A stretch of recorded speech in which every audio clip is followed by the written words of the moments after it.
শ্রাবণী মেলা নিয়ে ভীষণ বড়ভাবে এটাকে ভাবা হয়েছে মাননীয় মুখ্যমন্ত্রীর নেতৃত্বে, এবং সেখানে বিভিন্ন জায়গায় রেস্টরুম, রাস্তায় জলের ব্যবস্থা, ডক্টরসদের ক্যাম্প, হেলথ ক্যাম্প,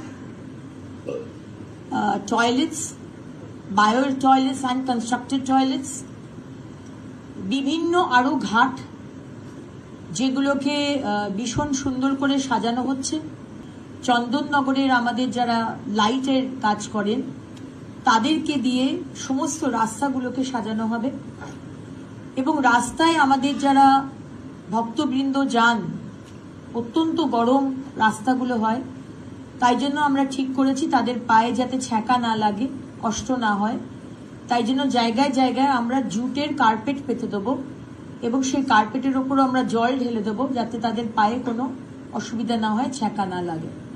এবং এই রেস্টরুমগুলোতে বড় বড় স্ক্রিন থাকবে যেখানে লাইভ দেখানো হবে যে কতটা ভিড় রয়েছে মন্দিরের ভেতরে, তাহলে তারা সেই অনুযায়ী তারা সেখানে যেতে পারবেন।